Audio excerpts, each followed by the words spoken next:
पिछली बार विज्ञान भैरव तंत्र के सूत्र पर बोलते हुए आपने कहा कि इंद्रियों को मोर के पंख के रंगों की तरह अनुभव करें। मोर के पंख का क्या कोई विशेष महत्व है? क्योंकि भारतीय माइथोलॉजी में भगवान कृष्ण को भी मोर के पंख के साथ दिखाया गया है।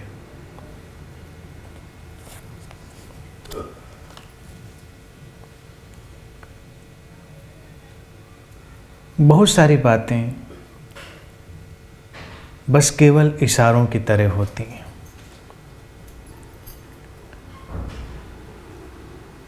शिव ने जब मोर के पंख के रंगों की बात की तो उन्होंने तुमसे इंद्रधनुष के रंगों की बात की। मोर का पंख अपने आप में कोई बहुत महत्व रखता है ऐसा नहीं, वो एक इशारा है, प्रकृति में उपलब्ध एक सहज इशारे की चीज़। शायद इसीलिए भगवान कृष्ण को मोर पंख के साथ दिखाया गया कि जीवन ऐसा ही इंद्रधनुषी हो। मोर का पंख अपने अंदर एक केंद्र को रखता है और फिर उसके चारों तरफ एक फैलाव है किरणों जैसा। शिव ऐसे ही एक केंद्र की बात कर रहे हैं जहाँ पर रंग सारे जीवन के इकट्ठे हों और फिर वो सारे जगत में फैलें। शिव उसमें यह भी कह देते हैं कि फिर उनको लौट कर अपने अंदर घुलने मिलने दें। अगर वो ना भी कहें कि रंगों को वापस लौटने दें तब भी वो लौटेंगे। जीवन में जो हम बाहर की तरफ फेंकते हैं वो हम तक लौट कर आता है। हमारा जीवन और कुछ भी नहीं है, हमारे ही द्वारा फेंकी गई अनुभूतियों, विचारों और इच्छाओं के सिवा। भगवान कृष्ण के साथ मोरपंख का एसोसिएशन, उसका जोड़ उनके जीवन को एक पूर्णता की तरह दिखाने के लिए कि वो जीवन के सारे रंगों में शामिल हैं, किसी भी रंग को छोड़ा नहीं है और सारे रंगों से अलग भी हैं। जो पूरी तरह सारे रंगों में शामिल है वही पूरी तरह अलग भी होता है, पूर्ण ही शून्य में बदलता है। ये जरूरी नहीं कि वो अपने सिर पर मोर का पंख लगाकर घूमते रहें।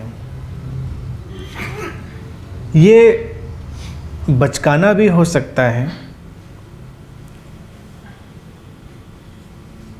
कि कोई व्यक्ति लगातार अपने सिर पे मोर का पंख लगाकर घूमता रहे। तुम कोशिश करके देख सकते हो।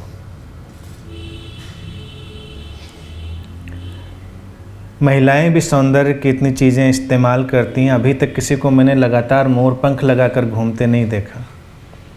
जबकि भारतीय दर्शन में तो इतना वर्णन रहा और महिलाएं कृष्ण से प्रभावित भी बहुत रहती हैं। तो तुम लोग ट्राई कर सकते हो।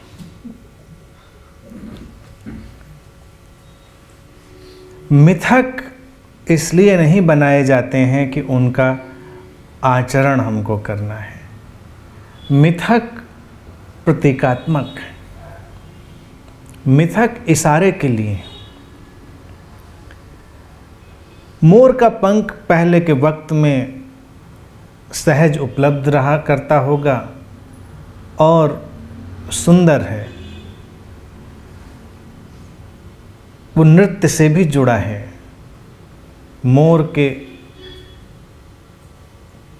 जो नृत्य हैं वो खूबसूरत है। प्रकृति में इन सब चीज़ों को देखने के बाद लोगों ने इस प्रतीक को उठा लिया होगा कि रंग हों और नृत्यमय हों। रंगों की अपनी एक भावदशा हो, और जो रंग एक नृत्य की भावदशा में होता है वो शुद्धतम रंग होता है। वो इंद्रिय भी शुद्धतम हो जाती है, वो सेंसरी परसेप्शन भी शुद्ध हो जाता है, जो एक रिद्म में है। नृत्य का तात्पर्य है एक रिद्म में है, एक लय में है। नृत्य का तात्पर्य कभी ये नहीं है कि तुम उठे और नाचने लगे। नाचना सबसे स्थूल प्रदर्शन है, सबसे ज़्यादा फिजिकल, सुंदर है, कभी कभी चलता है, जरूरी भी होता है, लेकिन वास्तविक नृत्य तो ये है कि तुम किसी भी चीज़ की एक संतुलित लय को, एक परफेक्ट रिद्म को उपलब्ध हो जाओ। और जब तुम किसी चीज़ की एक ऐसी लय को उपलब्ध होते हो तुम उससे मुक्त हो जाते हो। आज विज्ञान के बहुत सारे प्रयोगों से हम इस चीज़ को अच्छे से जानते हैं कि जो ध्वनियाँ, पदार्थ की स्थितियाँ संतुलन में, एक हार्मनी में वाइब्रेट कर रही होती हैं, उनका सौंदर्य बिल्कुल अलग होता है। और जो उस हार्मनी में वाइब्रेट नहीं कर रही हैं वही तुम्हें सुंदर नहीं जान पड़ती, या तुम्हारे लिए कहीं ना कहीं अड़चन पैदा करने वाली हो जाती है। अगर हम केवल रंगों की ही बात करें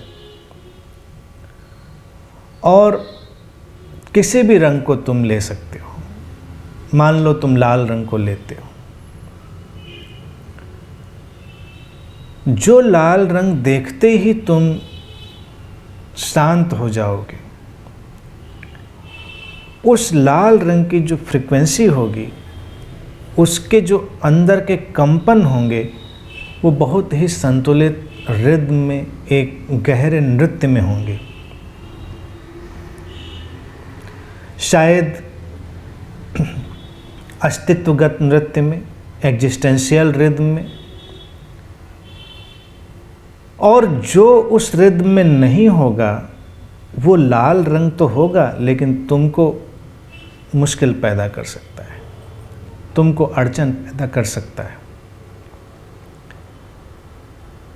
इसीलिए तुम देखते हो कि लोगों को अलग अलग तरह के रंग पसंद आते हैं और तब उनकी भावदशाएं अलग अलग होती हैं।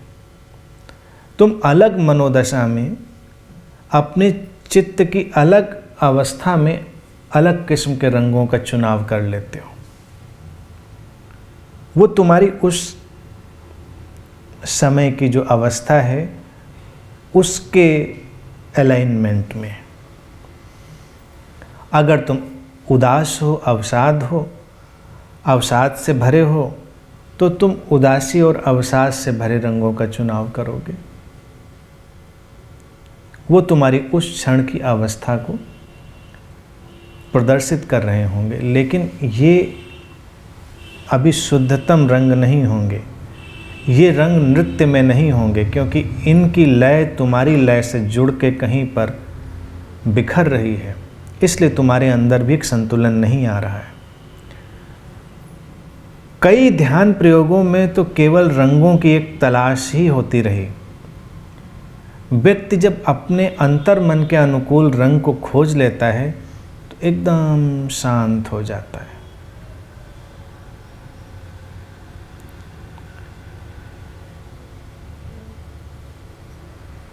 जाहिर तौर से शिव की ये विधि उन लोगों के लिए थी जो रंगों के प्रति ज़्यादा संवेदनशील है, इसीलिए रंगों की चर्चा है।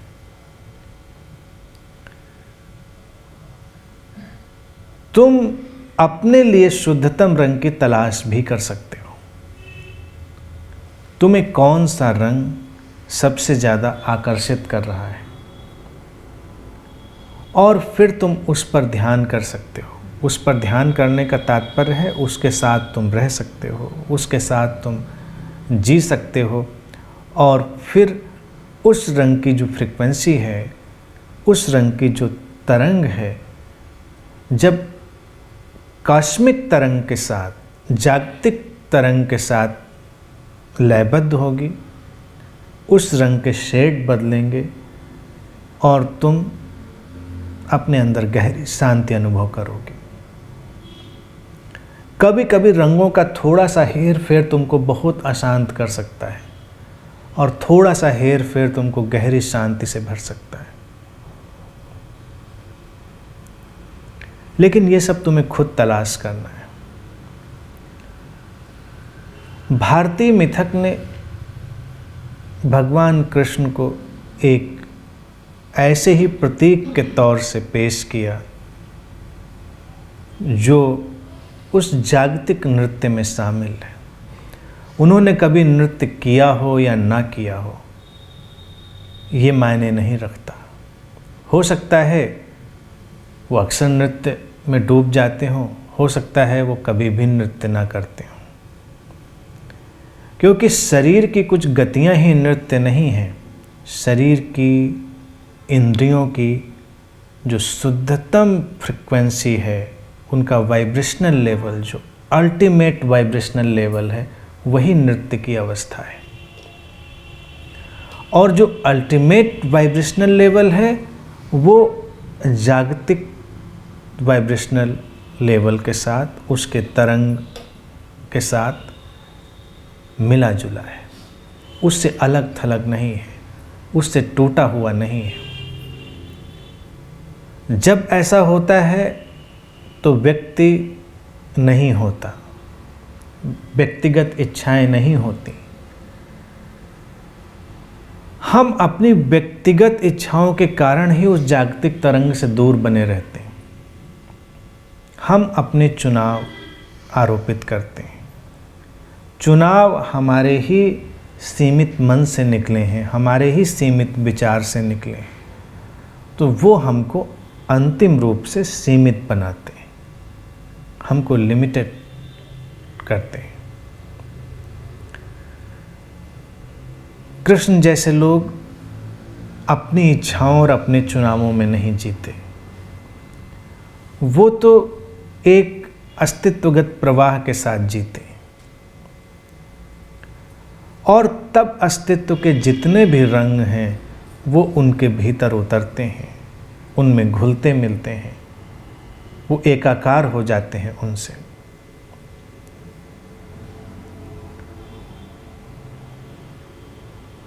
तुम भी अगर उस तरह से जीना चाहो तो तुमको अपने इस निर्मित किए गए व्यक्तित्व को धीरे धीरे देखना पड़ेगा, समझना पड़ेगा, ऑब्जर्व करना पड़ेगा, और उसको धीरे धीरे समाप्त करना पड़ेगा। क्योंकि तुम्हारा जो ये निर्मित किया गया व्यक्तित्व है वो हर चीज़ के बीच में दीवार बन के खड़ा हो जाता है। तुम्हारे अपने मत, तुम्हारे अपने विचार, तुम्हारी अपनी धारणाएं, वो हर चीज़ के बीच में अड़चन बन जाती है, और वही इस इंद्रधनुष के घटने में बाधा है। जगत में वो इंद्रधनुषी फैलाव हमेशा है, वो रंगों का फैलाव हमेशा है, लेकिन हम एकाध रंग चुनना चाहते हैं, हम एकाध रंग छोड़ना चाहते हैं। हमको पता नहीं कि जिसको हम छोड़ रहे हैं उसी रंग के मिक्स होने से वो वाला शेड बनता है जिसकी हम चाहत कर रहे थे। अगर तुम पेंटिंग करते हो, तुम चित्रकारी करते हो, रंगों से तुमने थोड़ा तालमेल बिठाया है, तो तुम इस चीज़ को जानते होगे कि रंग और कुछ भी नहीं है, अलग अलग रंगों के आपस में मिल जाने के सिवा। ना कोई रंग छोड़े जाने जैसा है, ना कोई रंग पकड़े जाने जैसा है। क्योंकि अगर तुम सीमित कर लो, 2-3 रंग हटा दो, फिर जो रंग तुम चाह रहे हो शायद वो कभी बने ही ना। वो उनके कॉम्बिनेशन से ही, उनके संयोग से ही बनने वाला हो। तुमको काला नहीं पसंद है, तुमने कहा मुझे काला रंग नहीं चाहिए, मुझे तो सफ़ेद चाहिए, मुझको तो मरून चाहिए, सूदिंग मरून। मरून बिना काले के कहाँ बनेगा? उसमें थोड़ा काला तो मिक्स करना पड़ेगा, थोड़ा लाल में काला मिलाना पड़ेगा। अस्तित्व में जब इंद्रधनुषी रंगों का फैलाव होता है तो ये ऑल इंक्लूसिव फिनोमेना है, किसी भी रंग को छोड़ा नहीं गया है। तभी सब इतना सुंदर है। हमारे जीवन में सुंदर इसलिए नहीं है कि हम कुछ छोड़ते हैं और कुछ पकड़ते हैं। शिव की ये विधि भी ऑल इंक्लूसिव विधि है। उन्होंने इसको जब तुम्हारे लिए रखा तो कुछ भी छोड़ा नहीं। प्रयोग तुम्हारे ऊपर है कि तुम उसको प्रयोग करो और उस प्रयोग के साथ चलो। ठीक है।